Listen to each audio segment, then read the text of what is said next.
Hey boxing fans, welcome to another edition of Boxing for Real. I'm your host, Don Omega. Let's get to work. Okay, this match, Friday night fights, the match I want to talk about first was Joel Casamayor versus Lamont Pearson. Casamayor came out, first round, he lost to Pearson, but after that he took over and I had him winning every round after the first round. He didn't look the best he's looked. He looked like he was, looked like Pearson was in survival mode the whole night, and Casamayor did what he could with him, and I don't think you can hold it too much against him. He's 34 years old. He's showing his age some in that fight, but I think he still has what it takes to become the best lightweight once again in that division, especially since I don't feel that he's ever lost a match. Now, Diego Corrales claims he doesn't want to fight Casamayor yet. He doesn't want to fight anyone of any substance, apparently. He already ducked out against Castillo because of a little weight, which, again, a real fighter wouldn't do that. A real fighter would have fought anyhow, and a real fighter would give Joel Casamayor a rematch, especially since Casamayor gave him a rematch first, and Casamayor knocked him down in that rematch. Casamayor is 3-1 on knockdowns against Corrales, and yeah, Corrales doesn't want to get in there again because he knows he'll get knocked out. And that's pretty much Corrales. You're a coward. You are not this great warrior everyone calls you. Yeah, in the ring, you fight. You get up. I will give you that. But outside the ring, getting these matches made, you're just a little bitch. That's the truth. You won't make these matches. Why are you so scared of Joel Casamayor? Why are you so scared of Castillo? Well, I guess we know why you're scared of Castillo, seeing how he knocked you out in 4 rounds. That being said, he knocked you out in 4 rounds. Who are you to call any shots whatsoever? You say, bring me a belt or something to Casamayor. How about bring Casamayor a victory for a change? You're not a champion. Who are you kidding? You lost your last match. You're not a champion. You're a chump. You wouldn't even fight him in the match that was supposed to be made a few weeks ago. Instead, we had to sit through Victor Jarchinian because you didn't want to fight.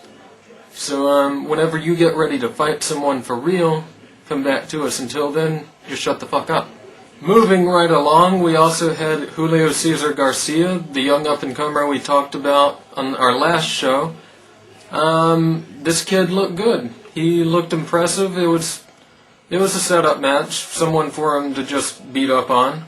And he did what he was supposed to do. He came out and beat Grover Wiley, who was the man that who had gotten a win over Julio Cesar Chavez. Chavez broke his hand in the fight, and that's why it was really stopped. That's why Grover Wiley really got a win over him. But nonetheless, doesn't matter. Garcia, he came out and he just punished his man.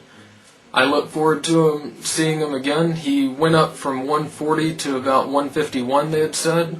So he jumped a couple weight classes. Probably, like the announcers were saying, I would have to agree. His body's just growing. He's 19. He just had a growth spurt, probably. And I'd like to see what he does from here. He's got, close to 40 fights under him now? I'll like to see what he does. I don't think there's any need to rush him. He can still fight the Grover Wileys of the world for a little while. Get him some US TV exposure. Get him used to being in these big crowds. And then, 10, 15 fights or so. He probably doesn't even need that many, truthfully. 5, 6 more fights, he might be ready to make a significant step up. But I don't think there's any need to rush him. He started when he was 14 years old. So this is basically his amateurs, sort of, except he's getting paid for it, so good for him. And, yeah, I look forward to seeing him some more. Also on the undercard was John Jackson, who looked impressive. They said he was trained by Manny Stewart, and so I guess he was from Croc Gym, although he's no longer with Manny Stewart, don't know why. Maybe Stewart just had too much on his plate, but for whatever reason he's not with him anymore. But he did look impressive, and I look forward to seeing John Jackson again. Okay, other fights that happened this weekend, just guys I'm going to mention right now. Raul Marquez, you may or may not have remembered him. He fought Fernando Vargas. He's always been a decent fighter. Just below the top level fighter. He's a guy that'll, sort of a gatekeeper, I guess you could call him. Could classify him as a gatekeeper or something. Good fighter. He came out and he won 5th round KO. It wasn't on TV, but I wouldn't mind seeing him. He'd make a good opponent for someone in the 154-pound division. He could fight someone like maybe Uma or maybe Corey Spinks or someone if they need a tune-up. And I mean, it wouldn't be just a tune-up. He's a good opponent, so he could really give them a run, really make it a fight, make them have to step up. So, good luck on that, Raul Marquez. Also, Daniel Santos fought. He won a 1st-round knockout. It was just a tune-up against some bum. Way to go. He's someone else that could fight someone like Corey Spinks or someone, or Kasim Uma.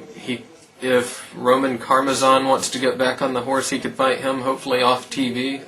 But yeah, he's someone out there that could be a good fight for someone. Also fighting this weekend, Joe Spina. He spanked Jay Pina, so good job on that. Joe Spina was the guy, if you don't remember, he beat the former Contender star, Jesse Brinkley. And I'm glad he did, because I didn't like Jesse Brinkley. So I'm glad he knocked him out, stopped him in the 11th round. But this guy, Jay Pina, he stopped in the 4th round. And he's undefeated. He's someone that maybe could be a good fight coming up. We'll see. We'll see what happens with Spina. Don't really know what to expect from him. He fights at super middleweight. I don't think he really has a lot of upside potential. I think the division's just too good for someone like Spina. We'll have to see. Time will tell. Speaking of super middleweights, there's something coming up that Showtime is putting on. It's going to be a super middleweight tournament. And this super middleweight tournament, you would expect, since it is such a division right now that's got a lot of prospects, it's on the verge of becoming a real hotbed in boxing. And they don't really have anyone in this tournament. They have one person worth watching in this tournament that I see, and that man is Henry Buchanan. Buchanan is the only guy in the tournament that I think really amounts to anything, and I'm pretty sure he's going to win this whole thing. I'm absolutely sure he's going to win this whole thing. I don't see him losing unless he gets an injury or something and has to pull out of the tournament. I don't really see him losing this. There's no one out there that I've seen. Maybe we'll see some people come in from this tournament. We'll just have to watch and find out. But that'll be starting in the next few weeks, and looking forward to it. So, that's about it for now. I'm your host, Don Omega. Thank you for watching. Please don't forget to check out our mailbag. You can email us, send in questions at boxingforreal@gmail.com. Again, that's boxingforreal@gmail.com. So, stay tuned. We'll be back with some more stuff later.